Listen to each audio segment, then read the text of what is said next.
आप बस के अंदर जाएंगी तो आपका दायित्व बनता है कि आप टिकट लें। क्या आप टिकट लेते हैं? तो इसी तरह और भी महिलाएं लेती होंगी। स्मृति ईरानी ने 400 के सिलेंडर पे उठा के सिलेंडर लेकर धरना पे बैठ गई थी। तो कम कर दिया, इसका मतलब सरकार की नीयत में खोट है। पैसे पहले भी कम किए जा सकते थे सिलेंडर पे। ना काम करें ना आत्मनिर्भर बनने के लिए तो क्या मजदूरी कह तो रहा हूँ मैडम, मजदूरी कह तो रहा हूँ। करो बांटो, बाद में तो खसना इनसे, ये गरीबों से लूटना सब। पब्लिक ने स्टार्ट करा था, लोगों ने, जिसके पास पैसा है वो गरीबों में बांटता हुआ जा रहा है, ऐसे स्टार्ट हुआ था। पुलिस तो फिर भी पकड़ के मार रही थी जो राशन बांट रहा था। ये वाला अगर फ्री की चीजें दे रहे हैं तो वो सही है। कहते हैं कि बिजली पानी सब फ्री है यहाँ पर। बस में टिकट फ्री है। अब हजार रुपए अकाउंट में डाले जाएंगे। हाँ। बस के अंदर टिकट फ्री है, लेकिन केजरीवाल ने ये भी कहा है जो महिला सक्षम है वो अपना टिकट ले सकती है। बस कोई के नहीं अंदर लेता है। ऊपर है, ये पब्लिक के ऊपर है। पब्लिक क्यों नहीं ले रही? पब्लिक क्यों नहीं ले रही? आप अगर बस में जाएंगी, आप एक एंकर हैं, आप बस के अंदर जाएंगी तो आपका दायित्व बनता है कि आप टिकट लें। क्या आप टिकट लेते हैं? तो इसी तरह और भी महिलाएं लेती होंगी।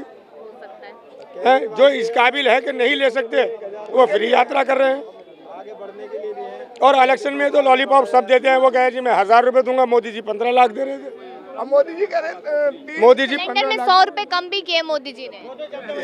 400 का सिलेंडर चल रहा था। स्मृति ईरानी ने 400 के सिलेंडर पे उठा के सिलेंडर लेकर धरना पे बैठ गई थी। आज 1200 का सिलेंडर है। स्मृति ईरानी का जवाब नहीं निकल रहा। 800 लगभग का बता रहे हैं। नहीं, अभी तो मैंने कल 1000 रुपए का ही तो लिया है जी। कल ही आया मेरे घर में सिलेंडर, 1000 रुपए का है। चुनाव आ गए तो कम कर दिया, इसका मतलब सरकार की नीयत में खोट है। पैसे पहले भी कम किए जा सकते थे सिलेंडर पे या गैस पे। अभी सीएनजी पे 2 रुपए कम कर दिए। आपसे पैसा लिया जा रहा है तो आपका विकास भी कर रही है हो सरकार। रहा है, बताओ ना, कितने गर्व की बात है। भाई कह रहा 80 करोड़ लोग भिखारी हैं, 5 किलो राशन की लाइन में लगते हैं। विकसित भारत की सोच है ये। हमारे IAS IPS माननीय प्रधानमंत्री जी ये सोचे, विवेक से सोचे कि 80 करोड़ लोग 5 किलो राशन के लिए लाइन में लगना पड़ रहा है। कितने गर्व की बात है, बताओ। आज अपना काम करें ना आत्मनिर्भर बनने के लिए तो क्या मजदूरी कह तो रहा हूँ मैडम, मजदूरी कह तो रहा हूँ, लेकिन 5 किलो राशन के लिए हम तो ना लगे लाइन में। सुविधाएं चुनाव से पहले ही क्यों मिलती हैं? चुनाव के देख के मौका कि चुनाव आ जाए तो लोगों को लोग लें, अपनी तरफ कर लें। चुनाव से पहले करो ना सारी चीजें। चुनाव से पहले अगर सुविधाएं मिल रही तो जनता ले भी तो रही है।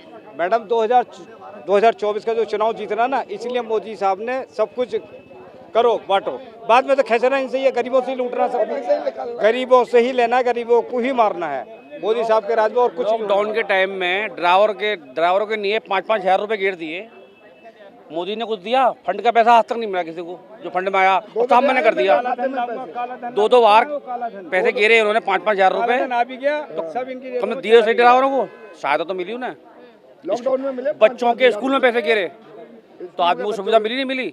उनके फंड में इतना पैसा है, बताने को तैयार नहीं, मना कर दिया नहीं बताऊंगा। आपको तो मालूम है ये फ्री का राशन कब से शुरू हुआ बताइए आप? कोरोना के टाइम किन्ने करा? किसने करा? पब्लिक ने करा। पब्लिक ने, जिसके पास पैसा था वो बांट रहा था। नहीं बांट रहा था कि कौन सी सरकार ने दिया? सरकार ने दिया? केजरीवाल ने दिया? नहीं दिया। तो फिर हैं? पब्लिक ने स्टार्ट करा था, लोगों ने, जिसके पास पैसा है वो गरीबों में बांटता हुआ जा रहा है, ऐसे स्टार्ट हुआ था। पुलिस तो फिर भी पकड़ के मार रही थी जो राशन बांट रहा था। मार रही थी, नहीं मार रही थी?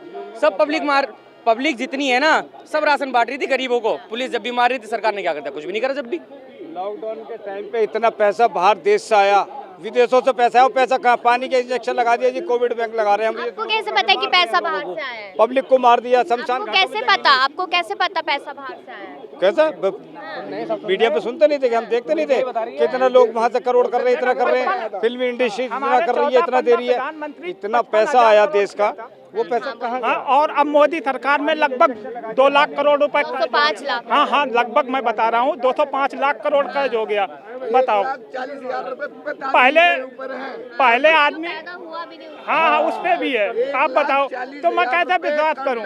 बच्चा पैदा होने से पहले अगर पेट में आता है ना तो 1,40,000 रुपए का कर्जदार बन जाता है वो। तो किस वजह से विकास हो रहा है ना? हाँ, ये विकास है।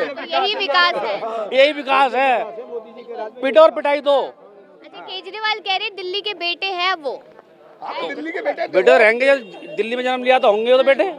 कह रहे महिलाएं उनका साथ देगी, जो पुरुष साथ नहीं देगा उसको खाना नहीं देगी। खाना नहीं देंगे, गलत बात है। ये तो कुछ नहीं, नहीं बेकार की नहीं बात। बोला है। कहते जो मोदी करेगा उसको खाना नहीं मिलेगा। हाँ उसे खाना नहीं मिलेगा, ये केजरीवाल ने थोड़ा गलत बोला, इसमें कोई वो नहीं। गलत बोला है। हाँ थोड़ा गलत बोला ये है कि हम तो बीजेपी को उल्टा भी नहीं बोल सकते, क्योंकि उल्टा बोलेंगे तो जेल में जाएंगे, मार दिए जाएंगे। तो इसलिए हमें सरकार वो चाहिए जो जनता को, गरीब को समझे। हमें एलर्जी बीजेपी देश में कौन चाहिए? कांग्रेस से, ना हमें केजरीवाल से। देश में कौन चाहिए? चाहिए देश में हमें वो चाहिए जो देश का विकास करे, गरीबों को समझे, गरीबों को समझे। 2014 से पहले सब अच्छा था। हाँ बिल्कुल, कांग्रेस के राज में फिर भी अच्छा था, कांग्रेस के राज में अच्छा था। और ये कांग्रेस के राज में ही ये मेट्रो सेट्रो चली है। अब इन्होंने कह दिया कि जी हमने करे, ये कुछ नहीं करा इन्होंने, सिवाय भाई भाई रह रहे हिंदू मुस्लिम मिलके उनको फूट डालना, उन्हें लड़वाना, उनमें फूट डालनी और अपने मजे लेने के चुनाव। जो सुविधाएं हिंदुओं को मिल रही है वही सुविधाएं मुस्लिम को भी तो मिल रही है। हाँ बिल्कुल मिलती है, बिल्कुल मिलती है, सबको मिलती है। तो फिर यहाँ पे भेदभाव कैसे हो? भेदभाव तो लोगों की मानसिकता है, लोगों की मानसिकता है भेदभाव। संघ ने जो एक बीज बोया था आज से 100 साल पहले, जो फसल अब कट रही है, धार्मिक उन्माद की जो फसल है वो आज कट रही है और काट रहे हैं लोग बाग।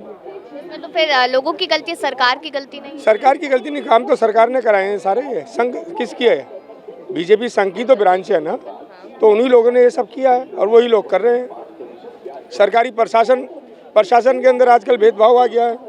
अभी शुक्रवार की बात है, इंद्रलोक में कुछ लोग अपना प्रेयर कर रहे थे, एक पुलिसकर्मी आया जो कि एक अफसर था, एसआई था, उसने लोगों को मारना शुरू कर दिया। सबने वो तस्वीरें देखी, सबने देखा, तो कितने शर्म की बात है ये। तो उस मुद्दे को भाजपा से क्यों जोड़ा गया है? मुद्दे को भाजपा से ये मानसिकता जो पैदा करी है भाजपा ने करी है।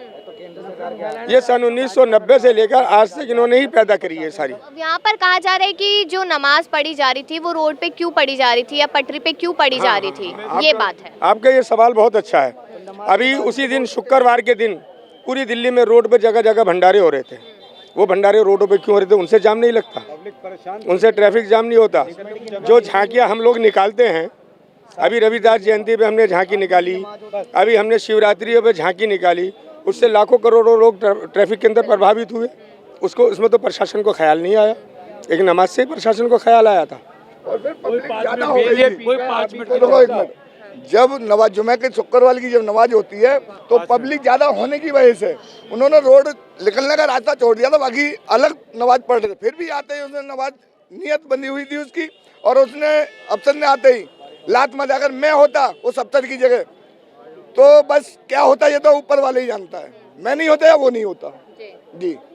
तो मामला ठंडा हो गया है लगभग वहाँ ठंडा क्या हो गया, उसको सस्पेंड कर दिया 3 महीने के लिए, सस्पेंड कर लिया, फिर दूसरी जगह नौकरी, उसके बाद उसको 3 महीने में ज्वाइन कर लेंगे। उसके बाद क्या कार्रवाई? कुछ नहीं। तो इसमें कमी किसकी नजर आ रही है?